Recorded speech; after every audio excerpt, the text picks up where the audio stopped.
So we have a trade. Now, you may know, if you've heard the show over the years, that I've been in radio a long time, but I also at one point had a gossip website that I ran that did pretty well. Did all right. Had some important people that read it and made some great contacts because of that website. But it was a rumor site, and I've always loved trade deadlines and chatter about deals and all that. And our lead this hour is from the flea market because we are now, it's Wednesday. Today's the 30th day of October. So if you look at the calendar, you've got today, Wednesday. You've got Thursday, Friday, Saturday, Sunday, and Monday. And then on Tuesday, the music stops. So 6.5 days or so to go before the music stops on the game of chairs around the NFL. And with that as a backdrop, we saw a handful of trades. For our purposes, one caught our attention more than the others because it involves an offensive player. And we are biased towards offensive players. Not that we don't love breaking down offensive linemen and pass rushers, but you really have to be a name brand player, someone we've heard of, for us to mention you in a Maller monologue. So a pass catcher. Now, if you didn't see this and you're not following along, and maybe not, we've learned that Carolina has said bye-bye to wide receiver Diontae Johnson. And they've traded him along with their 6th-round draft pick to the Ravens, in return, a 5th-round pick. Now, this is a move that is of note because it's somebody that played in Pittsburgh, Diontae Johnson. Carolina's a terrible team, so it's not about that. But the Ravens, they think of themselves as a legitimate contender. They believe in their heart of hearts that they are a threat to Kansas City. Even though the Ravens have had a couple of absolutely pathetic losses on the season, right? Where you scratch your head and you say, what's going on with this team? I mean, how do they go out and play like that? They lost to the Raiders at home this past weekend, another embarrassing loss. But the Ravens to the Cleveland Browns. So they want to improve the wide receiving group. So let us discuss the question for the esteemed panel. The Ravens making a move for Carolina wide receiver Diontae Johnson. Can you grade the trade? Can you put a grade on the trade of Diontae Johnson? Of course I can. So I've got serenade, laugh-in, and trading places. And we will combine all of these things together, and we will take you back to the ancient days is what we're going to do. Back when radio, not the internet, not television, radio dominated the world. Now, to kick off here, the MALLER report card, which is the report card of record, on all transactions. The Ravens acquiring Diontae Johnson on the MALLER scorecard, I give Baltimore a C-. I give the Panthers an F.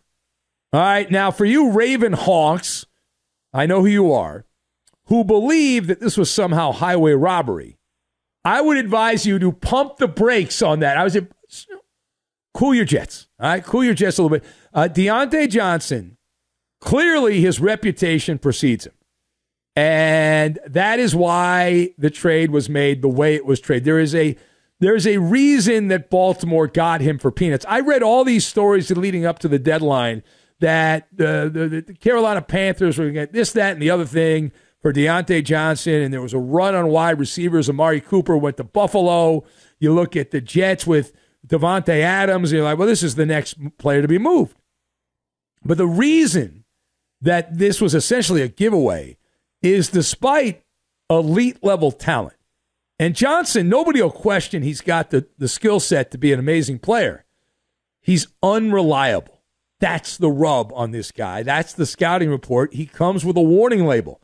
Handle with care. There is a biohazard with Diontae Johnson. He drops the ball at a time you cannot drop the ball. And if you go back to his days when he was on a team that was trying to win in Pittsburgh, Mike Tomlin, who's pretty good at handling nut jobs, Mike Tomlin could not handle in Pittsburgh. And they said bye-bye. They let him go. They got rid of him. And he really had no chance in Charlotte because Carolina is a powder puff football team. But the guy like Johnson, all right, this guy Diontae Johnson, he will serenade you, but he's a backup singer. And is that all the Ravens need? He's your new number 3 receiver. On my big board, if you look at the depth chart in Baltimore, he replaces Nelson Aguilar on the depth chart. You've got Zay Flowers, who almost got hurt, but apparently is okay, as the number 1 wide receiver. Number 1. You've got Rashad Bateman as the number 2, and then number 3 will be the new guy, Deion Johnson. So you don't get too excited. I give that a C-. It's a chop liver move. You didn't give up anything. You didn't really get anything. Maybe now and again Deion Johnson will make a play, but he'll also drop a pass at a key moment. Now for Carolina, I'm actually going to give them an F. He said, "Well, how can you give the Ravens a C minus, and how can you give the Carolina an F? It makes no sense." Let me explain, stupid. All right, here's why. They unloaded Johnson for literally nothing, right? They barely move up in the draft. The difference between the Carolina pick that they sent, now the trade again, it was a 6th-round pick in Deion Johnson for a 5th-round pick. So Carolina's 6th-round pick is going to be right near the top of the 6th round. Okay, so the Ravens draft pick is going to be at the very bottom, bottom 3 picks, most likely, in the 5th round. So maybe they moved up, I don't know, 5 or 6 spots. I know there's some other picks that are tossed in, but it's not a very big move. Maybe 15 picks at the most when they add all the extra picks into the draft. So it's not really that much of a move up. So why not just either keep the player and wait until the 11th hour at the deadline? It does, to me, it doesn't make a lot of sense to make this trade. Like, you're not really benefiting. They unloaded Johnson for nothing, and they couldn't even finagle a higher pick. You couldn't get a higher draft pick than that. Even with his reputation, there's always a desperate sucker. Always. And they failed to find the sucker in the room. And if you fail to find the sucker in the room, you are the sucker in the room. So in this case, it's football malpractice by the Panthers. Nothing new. All right. Furthermore, to New York we go. The day after, the Giants melted down late against the Steelers. Fumble! Turnover. Interception. We got the standard decree handed out by head coach of the Giants there on the future of the quarterback, Brian Daboll, who used to be fat, and then he got on Ozempic and lost a little weight. Brian Daboll I don't know what he's on. Anyway, he has declared that Daniel Jones won't be benched for the Giants, despite a fumble, interception late in that game. Why not? Why not? All right, so we have determined that this is now a boilerplate Maller monologue, that this is not rare and appropriate. It is now every single week. The Giants are so far in the doldrums that we have to bring this up on a weekly basis. You know you don't have a good quarterback when every week you have to announce that he's still going to be your quarterback. And Brian Daboll is an everyday sadist. He takes pleasure, I'm convinced now, in the Giant fans' pain, but he's able to fly under the radar. And it reminds me, there used to be this old TV show before my time, but there's a catchphrase from this TV show which is still relevant today. The TV show was called Laugh-In.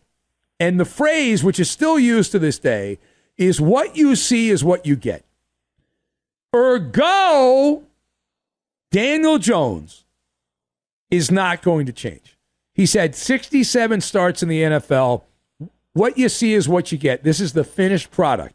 Brian Daboll is going to be the offensive coordinator for the Patriots or the Bears or fill in the blank. He ain't going to be a coach in the NFL because Danny Dimes is a coach killer. Not that Drew Lock or Tommy Cutlets are a bowl of grapes. They're not. But at this point, I'd rather see Tommy Cutlets out there, but then he might actually win a couple of games, and that would F up the Giants' plans to have a top 5 pick yet again, who will underachieve. All right, last thing, we go to a hybrid story. It's like a college story, an NFL story. Deion Sanders, that's a college football coach, has apparently been inspired by LeBron James. Now, this comes from the quarterback son of Deion, Deion Sanders, who says that Deion has been motivated by that nonsense made-for-TV NBA marketing LeBron, Bronny game. Remember the first game of the year when LeBron and Bronny played together, father-son moment. And so Shedeur Sanders is like, he's like, yeah, my dad would like to put the pads back on. Shedeur said recently that Deion thought about coming back for one game that he'd only be on the kickoff return, and he would just be a frontline blocker, not doing anything, just making history. So I ask you, how crazy would it be? How crazy would it be? Is there any world where Deion Sanders is allowed to play one more NFL game with his son, Shedeur Sanders? Absolutely. I believe we live in the multiverse. There is a dimension in the multiverse where this happens, right? And if LeBron James can manipulate the NBA and the idiots running the Lakers to allow that moment to happen, then why can't Deion Sanders? Now, the key is, unlike LeBron, who's still, I don't know what kind of magic dust he's using, or magic beans, he's still a productive NBA player. When he's past the expiration date, his kid sucks. But in this situation, Deion obviously is not any good. He can't play anymore. Shedeur Sanders, if he is as good as advertised and is the number one quarterback in the 2025 NFL draft, this is not as fugazi as it sounds. Right? And it's like a Trading Places remake. The difference here, Shedeur Sanders, again, legit NFL prospect. Let's say Deion Sanders is like, I don't want my kid playing for the Carolina Panthers. And he's going to try to manipulate the draft. And maybe he doesn't want his kid playing with the Patriots, whoever. And you make a deal. You say, listen, we're going to draft your kid. We're going to sign you. And Deion's 57 years old. This is crazy. But if it got you Shedeur Sanders, and you believe that Shedeur Sanders is God's gift to the quarterback position, the chosen one, the next big thing, blah, blah, blah, blah, blah, you're telling me you wouldn't do a PR stunt with Deion Sanders at age 58 next year, put him out there in the Bronny James role, the Make-A-Wish role for a token appearance? If that's the price of admission, if you're Carolina or the Jets or the Patriots to get Shedeur Sanders, otherwise he wouldn't want to play for your team, you know somebody would sign off on that, as crazy as that is. Now, would the NFL allow it? Probably would. It probably would, right? Father, son, Nike would say we want